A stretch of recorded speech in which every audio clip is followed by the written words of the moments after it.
किया है इसको माइनस करने की इजाजत नहीं है। लेकिन अदर देन इनकम टैक्स का मतलब क्या सिलेबस में अक्सर पेपर में आता है प्रॉपर्टी टैक्स, टोकन टैक्स,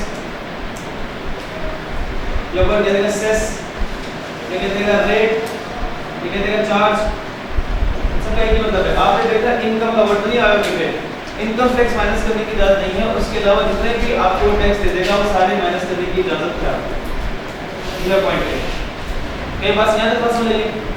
अब जरा पढ़े लिखा कैसे होगा, कहते any cess rate tax paid by the person है बिजनेसमैन, एनी सेस रेट और tax paid by the businessman in Pakistan और अ फॉरेन कंट्री, कहते चाहे पाकिस्तान में टैक्स पे किया है चाहे बाहर टैक्स पे किया है, किस चीज पे पे किया टैक्स देखें, that is paid on the profits of the business और calculated as a percentage of profit.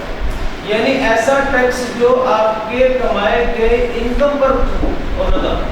Basically कह रहे हैं profit of the business that is paid on the profit of the business. मतलब क्या है कि आपने बिजनेस से इनकम जनरेट की, उस इनकम पर टैक्स बना, उस टैक्स को आप क्या माइनस कर सकते हो कि नहीं कर सकते। उस इनकम पर बने हुए टैक्स को क्या कहते हैं, इनकम टैक्स। प्रॉफिट पे कैलकुलेट हुए हुए टैक्स को क्या कहते हैं, इनकम टैक्स है। क्यों नहीं बात समझ तुम लोगों को? एक सिंपल सी बात है, बता के बोलता हूं, सिंपल सी बात है। एक बंदा इनकम फ्रॉम बिजनेस कर रहा है, प्रॉफिट कमा रहा होगा, उस प्रॉफिट पे वो टैक्स पे करेगा। उसको यानी प्रॉफिट उसकी इनकम है, उस इनकम पे वो टैक्स पे करेगा, उसे कहते हैं इनकम टैक्स। क्या इनकम टैक्स माइनस कर सकते हैं इनकम कैलकुलेट करते हुए? ये कौन से खर्चे हम कर रहे हैं? यहाँ पर इनकम कैलकुलेट कर रहे होंगे तो हम देखेंगे किन खर्चों को माइनस करना और किनको नहीं करना, और जो अल्टीमेटली एंड नेट इनकम आ रही है उस पर टैक्स देना होता है। तो क्या इनकम कैलकुलेट करते वक्त खर्चे माइनस करते वक्त इनकम टैक्स माइनस करेंगे? नहीं करेंगे। ये जो अभी तक लिखा है पहला पॉइंट ए, जब लिखा हुआ है परसेंटेज ऑफ प्रॉफिट, बात खत्म हो रही है। ये किसकी डेफिनेशन है इसके लिए? इसका लिखा है डेफिनेशन ऑफ इनकम टैक्स। क्या है इनकम टैक्स? कोई बंदा पाकिस्तान में या बाहर वाली इनकम पर जो उसका टैक्स बनता है, उसका टैक्स ना उसे कहते हैं इनकम टैक्स। चाहे वो पाकिस्तानी इनकम है या फॉरेन इनकम है, पाकिस्तान कंट्री में इनकम है या फॉरेन कंट्री में इनकम है, उसका टैक्स बनता है उसे कहते हैं income tax. Income tax minus करने की इजाजत नहीं है। तो इसका मतलब है बाकी सारे टैक्स माइनस करने की इजाजत है। हम जब भी कोई खर्चा पढ़ेंगे हम कहेंगे माइनस करने की इजाजत नहीं है, इसका ऑपोजिट हम खुद बैठ के डिसाइड करेंगे। अच्छा इसके अलावा बाकी माइनस कर सकते हैं, यानी इनकम टैक्स नहीं कर सकते तो बाकी माइनस कर सकते हैं। देखिए बॉक्स है, it means that Pakistani income tax and foreign income tax is not allowed as deduction. एक बात और है, जो फॉरेन इनकम टैक्स है ये क्या है? इसके साथ एक कांसेप्ट लिंक है प्रीवियसली, फॉरेन टैक्स क्रेडिट। तो फॉरेन इनकम टैक्स से लिखें will be deducted as foreign tax credit। इतना शोर मचा रहा है किसी से लोगों ने ना, और एक काम नहीं कर रहा है।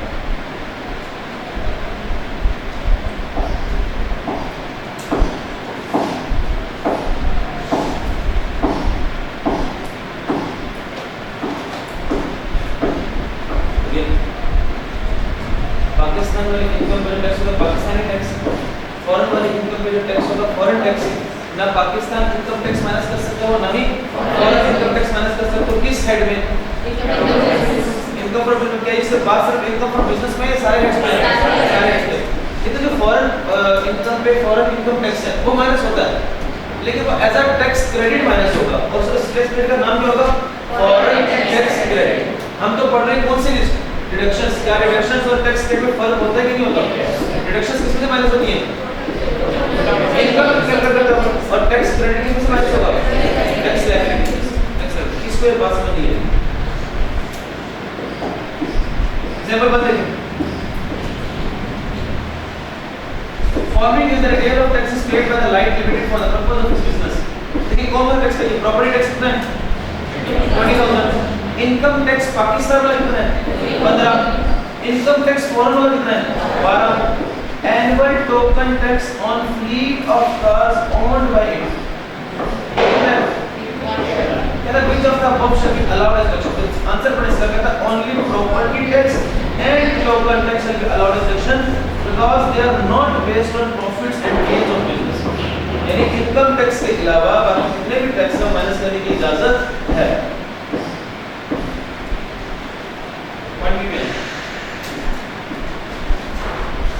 डिविडेंड किसे कहते हैं? आपने कंपनी में पैसे इन्वेस्ट किए, शेयर्स खरीदे और आपको प्रॉफिट में क्या मिलेगा आपका हिस्सा, उसे क्या कहते हैं? डिविडेंड। अच्छा एक बात जरा समझ लीजिएगा, ठीक बनता है इसकी डिविडेंड इनकम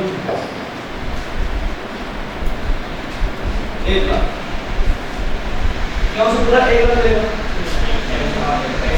क्या dividend income company dividend pay करते वक्त टैक्स डिडक्ट करती है कि नहीं करती है? क्या रेट चल रहा है डिविडेंड का? 15%, यानी कि इस पे टैक्स कितना बनेगा? 15% के हिसाब से 15,000 उस बंदे को मिलेंगे कितने? एक्चुअली रिसीव यहाँ तक बात करें 85,000, लेकिन वो कह रहे हैं मैंने कमाया कितना? कमाई कितनी है? मिले कितने? बाकी 15,000 क्या था कि किसने डिडक्ट किया? और कंपनी ने डिडक्ट किया किसके बिहाफ पे? उस बंदे के बिहाफ पे, किसको पे कर दिया? गवर्नमेंट को पे कर। लायबिलिटी किसकी डिस्चार्ज हो गई? उस पर्सन की जिसकी डिविडेंड इनकम। क्या था फिर? अब क्या हुआ कि ये जो पैसे तरफ से रिसीव किए तो क्या किया एफडीआर के बदले में ऐसा करें कि आपको पैसे मिले हैं ना, या आपकी इनकम है, आप इस 85,000 पर 15% टैक्स रह जाए। बात ये ठीक है, क्या ये 85% ऑलरेडी टैक्स हो चुका है कि नहीं हो चुका? क्या डबल टैक्सेशन कर सकते हैं? डबल डिडक्शन कर सकते हैं? अब जरा आगे पॉइंट भी पढ़ें, टैक्स डिडक्टेड। अच्छा देखिए ऊपर से कहते हैं नॉट अलाउड, नॉट अलाउड किसी का कह रहा है tax deducted from an amount earned bye the person. ये आपने लिखा है टैक्स डिडक्टेड, इसका लिखिए 15,000। टैक्स डिडक्टेड ऊपर लिखिए, अभी समझ आ जाएगा। टैक्स डिडक्टेड ऊपर लिखिए 15,000 और आप लिखिए अमाउंट अर्न, इसका लिखिए 1 लाख। अब कहने का मतलब ये था उसका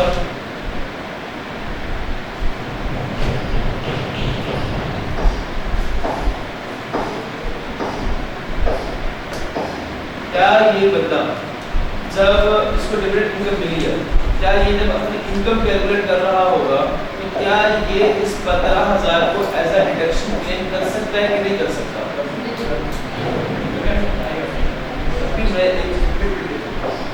क्या ये इनकम नहीं है? क्या ये इनकम में इनकम टैक्स नहीं है? क्या ये इसको allowed deduction not allowed deduction?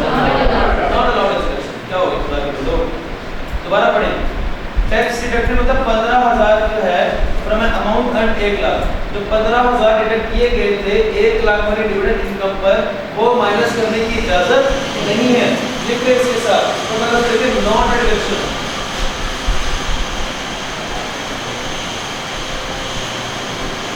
ये पता किस तरह होगा सवाल पेपर में आपको कहेगा कि एक बंदे ने डिविडेंड रिसीव किया 1 लाख, उस डिविडेंड पे उसका टैक्स बनता है 15,000, उसको मिले 85,000।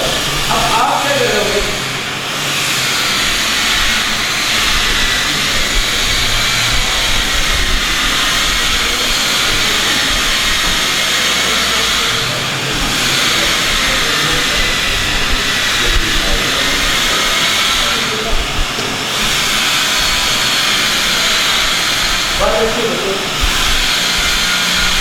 डिविडेंड इनकम पर जो टैक्स डिडक्ट होता है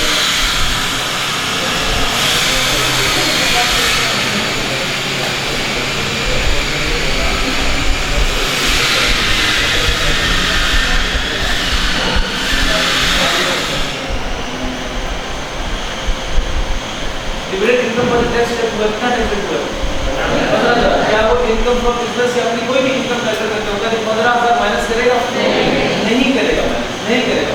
ये बात है सर। क्या इनकम टैक्स माइनस कर सकते हैं? क्या डिविडेंड पे टैक्स जो माइनस कर सकते हैं? नहीं कर सकते। इसके अलावा बाकी टैक्स माइनस कर सकते हैं, जैसे कि प्रॉपर्टी टैक्स, जैसे कि टोकन टैक्स। ये दो ही आपको डिस्कस करते हैं, प्रॉपर्टी टैक्स या फिर टोकन टैक्स। एग्जाम्पल दो स्टेज में आ जाएगा। नेक्स्ट पॉइंट सी, आपको पता है पॉइंट सी के बारे में देखिए, समझे बात। डॉलर्स वाले क्या करते हैं? एसी बना के बेचते हैं। लेट्स सपोज क्या करते हैं? एसी बना के बिजनेस है, इनकम फ्रॉम बिजनेस हमारे डॉलर्स। अब डॉलर्स वालों ने एसी बेचा, लेट्स सपोज एसी बेचा उन्होंने 1 लाख। क्या ये 1 लाख के जो एसी बेचे यही उनकी इनकम है? खर्चे माइनस होंगे, खर्चे माइनस होंगे। उन खर्चों में आ जाएगा रेंट, आ जाएगा सैलरी, आ जाएगा उसमें वेजेस आ जाएंगे, और इसके अलावा क्या क्या आ सकते हैं? लेट्स सपोज डॉलर्स वाले कहा कि हम अपने स्टाफ के लिए कोई प्राइस जो है कोई बोनस अनाउंस कर रहे हैं, क्या ये एम्प्लॉइज के लिए अच्छी बात है, कंपनी के लिए खर्चा है कि नहीं है, क्या ये सारे खर्चे इनकम हुए?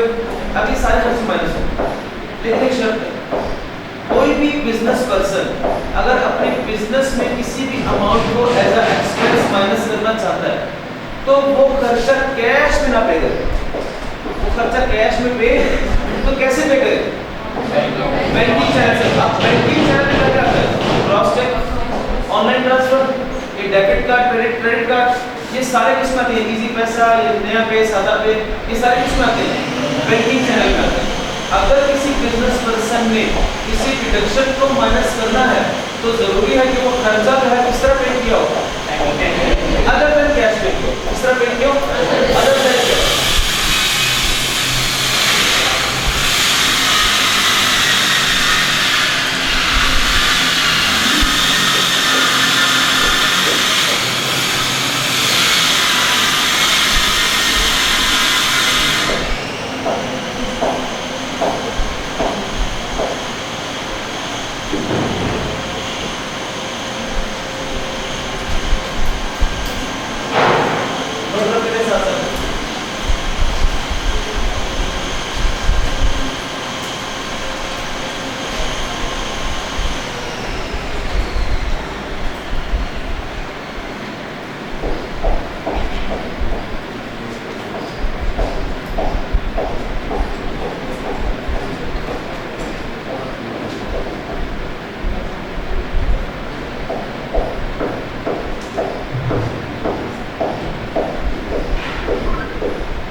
सेल कितनी की है? कितने खर्चे हुए? 4। पहला खर्चा कौन सा है? सैलरी, दूसरा रेंट, तीसरा कमीशन, चौथा प्राइस या बोनसेस। क्या खर्चे ठीक हुए? सुनो, एक खर्चा ऐसा है तो माइनस नहीं होना चाहिए, कौन सा? सैलरी वाला। क्यों?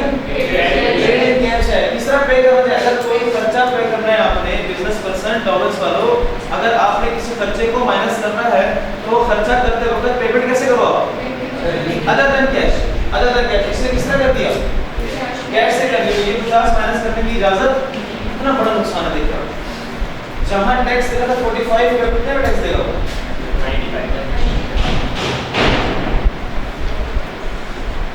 अब इससे बेसिकली इसका मकसद समझ क्या है? आपके आईडी का हमारा बैंक अकाउंट ओपन करो और बैंक अकाउंट ट्रांजैक्शन करो। इसका मकसद क्या होगा? आपकी जो जितनी भी इनकम होगी वो डॉक्यूमेंटेड रहेगी। लाहौर में शादी मार्केट सबसे बड़ी होलसेल मार्केट है।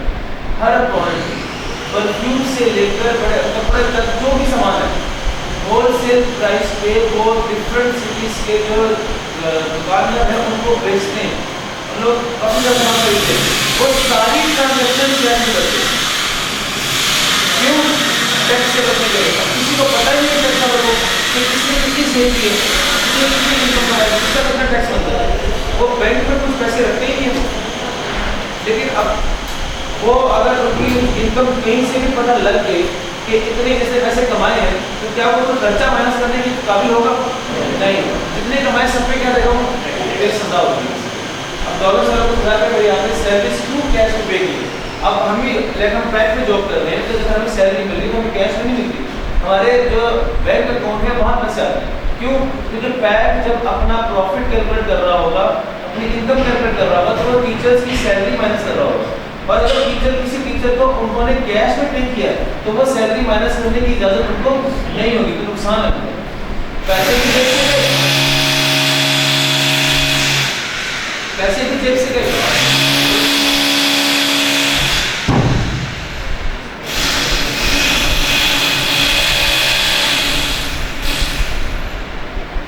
और उसको ऐसा खर्चा भी माइनस कर।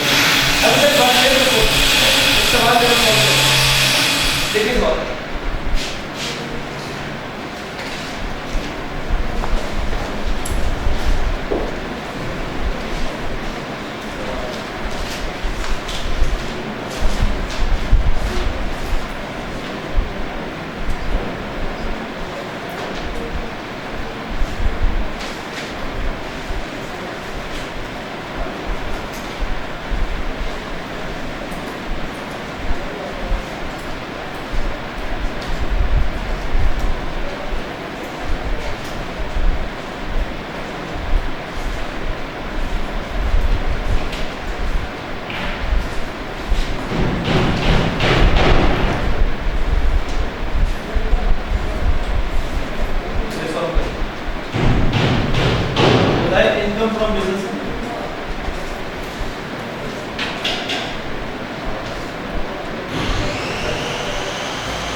ध्यान रखते हैं।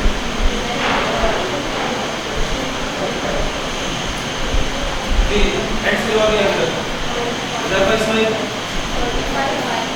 45 जिन्हें का 45 बाय 40 कैसे होगा क्या देखिएगा सेव कितनी है 100। अब इसमें से क्या माइनस होंगे 25